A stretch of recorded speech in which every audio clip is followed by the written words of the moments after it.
मुझे बताइए, बसपा का एक कोऑर्डिनेटर, बसपा का एक जिला अध्यक्ष कभी गांव में जाकर के किसी लोगों से कहता हो कि बाबा साहब ने हमें ये बताया था? कभी गांव में जाकर ये कहता हो, कभी महिलाओं में जाकर के कि कोई भी महिला कार्यकर्ता ये कहती हो कि बसपा ने इतने अच्छे अच्छे काम किए हैं? अरे बसपा के पास तो वो नेता नहीं है जो बसपा के किए हुए कामों का व्याख्यान कर दे। बसपा ने तो वो काम किया जो प्रधानमंत्री पूरे देश में रहकर भी इतना बड़ा नहीं कर पा रहे। आज बसपा के इतने काम हैं, 4 बार की सत्ता में इतने बड़े बड़े काम किए कि इस उत्तर प्रदेश में आके किसी भी मुख्यमंत्री ने नहीं किए। बसपा के पास एक तमीज का ऐसा कार्यकर्ता, ऐसा नेता नहीं जो रात दिन ये कह सके कि बसपा ने इतने काम किए। और बसपा के पास जिस दिन भी ये कहने वाले लोग होंगे, उस दिन बसपा के पास सच्चे कार्यकर्ता समझ में आ जाएंगे। मुझे भी समझ में आ जाएगा बसपा के पास कार्यकर्ता, बसपा के पास आज कार्यकर्ता नहीं है, दलाल बचे हैं। दलालों से पार्टी चलती है क्या? दलाल तो कंपनियों को खा जाएं, दलाल तो घर को खा जाएं, दलाल तो दीमक की तरह पूरे फर्नीचर को खा जाएं। दलाल दीमक के समान होता है। और जिस पार्टी में, जिस संगठन में, जिस परिवार में दलाल लग जाए, एक दलाल रावण का भाई बना था विभीषण, पूरी लंका बर्बाद करा दी। और ऐसे दलाल जब पार्टी में आ जाएं, ये बसपा में दलाल हैं और दूसरी पार्टियों में नहीं है क्या? हर जगह हो सकते हैं, लेकिन उन पर कार्यकर्ता भी होते हैं, यानी दोनों चीजें होती हैं। उन पे एंटीडोज भी होता है और उन पे बैक्टीरिया भी होता है, उन पर दोनों चीजें होती है। लेकिन इनके पास केवल एक ही चीज बची है, इनके पास सच्चा कार्यकर्ता नहीं है जो जाके बता सके कि बहन जी ये दलाली कर रहा है, ये गलत कर रहा, ताकि बहन जी उसको डांट सके।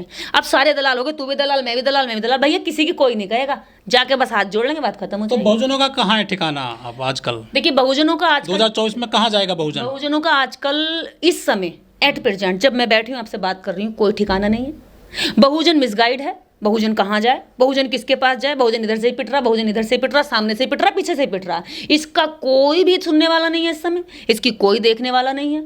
ये तो इस समय इस तरह गफलत में पड़ा हुआ है कि मैं जाऊंगा कहाँ, मैं वोट कहाँ दूंगा, मैं किसके पास जाऊंगा, मेरे वोट की वैल्यू कहाँ होगी? एक नेता तो आ गए हैं आपके अब। कौन नेता आ गए? यंग नेता हैं। कौन से नेता? आजाद समाज पार्टी आ गई है ना फील्ड में। देखिए पार्टियां लोकतंत्र में बनाने का सबका हक है, कोई किसी का ठेका थोड़ी ले रखा कि मैंने पार्टी बना ली मैं किसी को रोक लूंगी। मैंने आज से 12 साल पहले संगठन बनाया था, उसके बाद कितने संगठन बने महिला के। मैं ये कह देती कि कोई संगठन नहीं बनाएगा, ये किसी, मैंने कोई ठेका थोड़ी लिखा है समाज का। अब मैं ये कह दूंगी मैं समाज की बात रखती हूँ, कोई और लोग नहीं बोलेंगे, ये कितनी गलत बात होगी। जिसमें गट्स होगा, जिसमें दम होगा, वो बोले, वो काम करे, क्योंकि निर्देश हमेशा नहीं रहेगी। इस समाज में बहुत सारे लोग चाहिए लड़ाई लड़ने के लिए, इस समाज में बहुत सारे लोग चाहिए इनकी बात करने के लिए, क्योंकि समस्याएं बहुत ज़्यादा हैं और काम बहुत ज़्यादा है, तो हमें बहुत सारे लोगों को तैयार करना है। रही बात जब सत्ता में आने की, तो मुझे लगता है बसपा, सपा और असपा और जितनी भी ओबीसी की पार्टियां हैं, एससी की पार्टियां हैं, ये सारी एकजुट होकर के यदि एक दिन भी बैठकर घमंड को छोड़कर मीटिंग कर लें कि भाई हमें क्या करना है, आपको अपना समाज बचाना है या आपको अपना निजी स्वार्थ बचाना है, ये तय करना सबसे पहले पड़ेगा। देखिए निजी स्वार्थ बचाना है तो आप सब लोग बचा ही रहे हैं, लेकिन अगर समाज बचाना है तो आपको एक साथ आना पड़ेगा। कुछ लोग ये भी कहते हैं कि क्या जरूरत थी, भीम आर्मी संगठन बढ़िया था, लेकिन राजनीतिक पार्टी बसपा मजबूत पार्टी है, उसी को सारा समेट करके वोट देते तो सत्ता में आती बहन जी फिर से। जो ये कह रहे हैं वो सही कह रहे हैं, मैं भी ऐसा ही कहती हूँ। अगर भीम आर्मी सामाजिक संगठन बनके समाज में काम करती, कार्यकर्ता तैयार करती और एनर्जी बूस्ट करती यूथ्स में, वोटर्स में, ग्राउंड पर लोगों में जाकर, इधर पॉलिटिकल पार्टी वोटिंग के माध्यम से सत्ता में आती, लेकिन दोनों के बीच में बैठकर तालमेल तो होना चाहिए था। मान लीजिए मैं मुखिया हूँ घर की, तो मेरा कोई प्रतिभावान बच्चा है या कोई शरारती बच्चा है या कोई थोड़ा सा विकलांग बच्चा है या एक नॉर्मल बच्चा है, तो मेरा जिम्मेदारी क्या, मेरे चारों के प्रति जिम्मेदारी बनती है।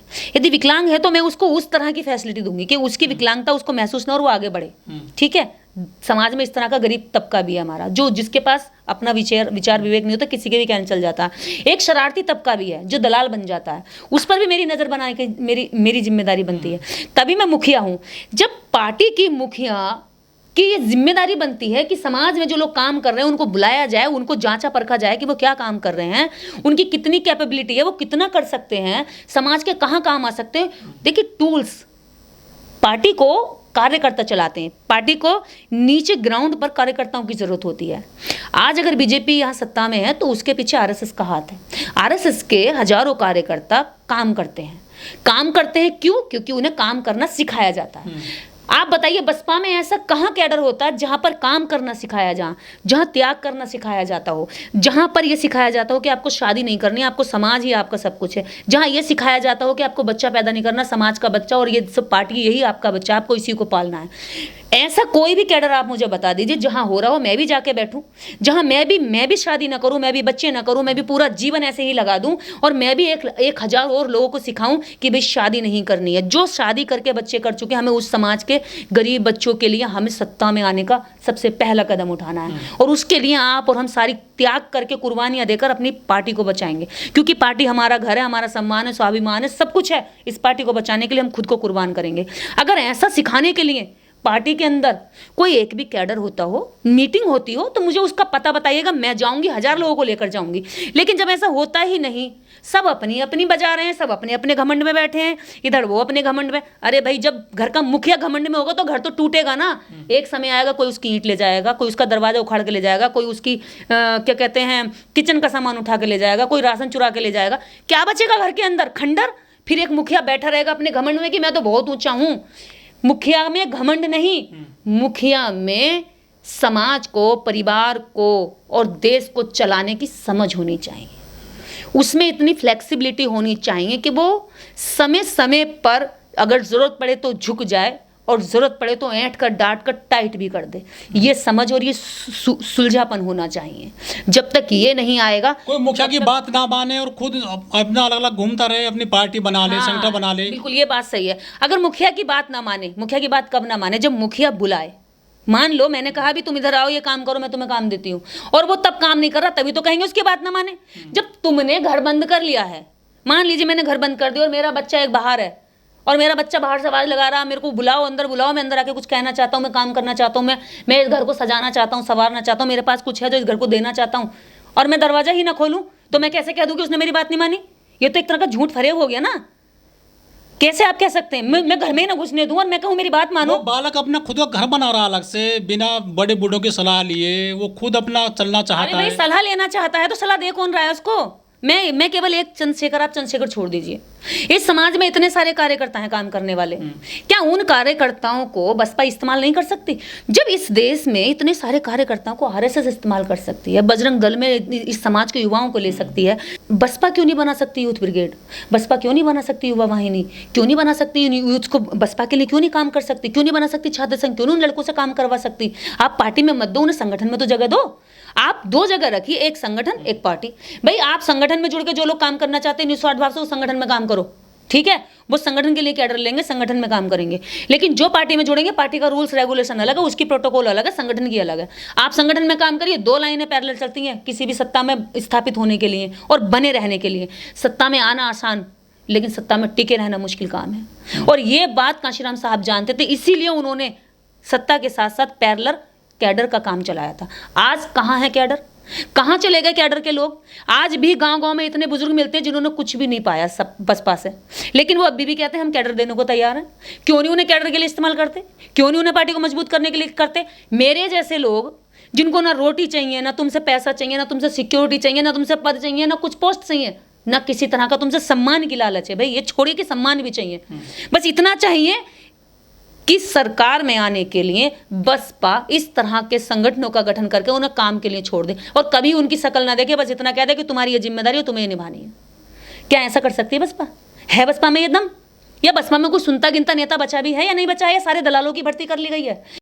पार्टियां आपने बना ली, लोकतंत्र में आपका हक था, लेकिन अब समाज की जिम्मेदारी ये कहती है कि अब समाज के लिए आप एकजुट भी हो।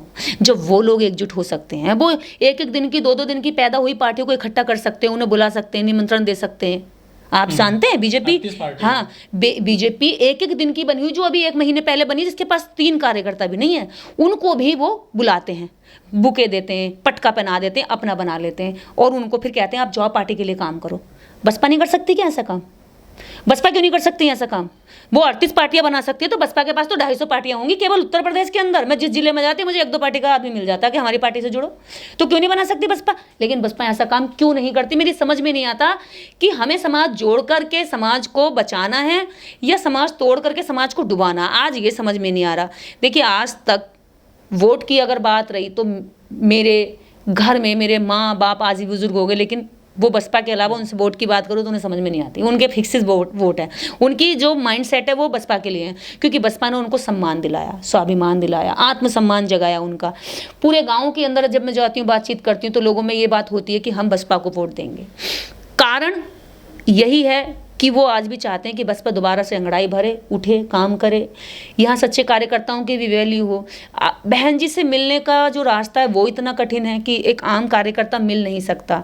यहाँ प्रधानमंत्री तक से लोग मिल सकते हैं, राष्ट्रपति तक से लोग मिल सकते हैं और गृह मंत्री से लोग मिल सकते हैं, लेकिन बहुजनों का दुर्भाग्य है कि वो अपनी नेता से, अपनी घर की मुखिया से मिल भी नहीं सकते, 2 शब्द भी नहीं कह सकते। इतने महंगा है उनसे मिलना कि हम 2 शब्द बोलने के लिए आपको सालों साल एड़ियाँ रगड़नी पड़ सकती हैं। आप बताइए, यहाँ कहीं उम्मीद है? इस समाज में काम करने वालों के लिए कोई उम्मीद है? आप किसी दूसरे नेता से मिल के आए हैं? मैं किसी भी नेता, प्रधानमंत्री से कितनी बार मिली हैं आप? मैं किसी भी नेता से कितनी बार मिली हैं? मैं किसी भी नेता से मिलना इतना आसान नहीं है किसी भी नेता से मिलना जो सीनियर नेता है। आसान है, उनकी पार्टियों के लोग जाते हैं। मैं उनकी पार्टी में जाकर क्या मिलूंगी कि मैं उनके लिए काम करना चाहती हूँ? मैं अगर प्रधानमंत्री जी से मिलूंगी तो क्या कहूंगी कि मैं आपकी बुराई करती हूँ जी भर भर के, मैं आपकी नीतियों की बुराई करती हूँ?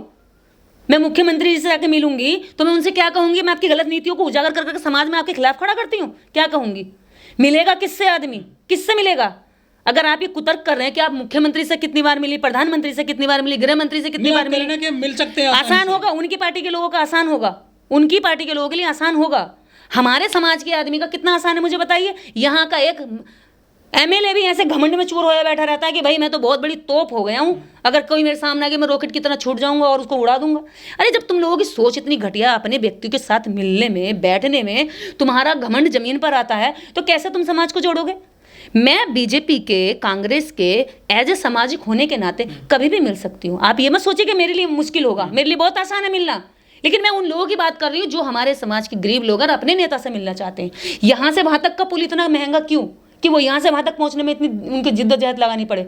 यहाँ से वहाँ तक पहुँचने के लिए इतने सारे दलाल क्यों है वो दलाल? जब वो दलाल इतने सारे रास्तों पे खड़े तो वो तो आदमी वहीं दम तोड़ देगा और सरेंडर कर जाएगा, भाई बहुत हो गया, बस अब मुझे नहीं मिलना, मैं तो वापस लौट के जा रहा हूँ।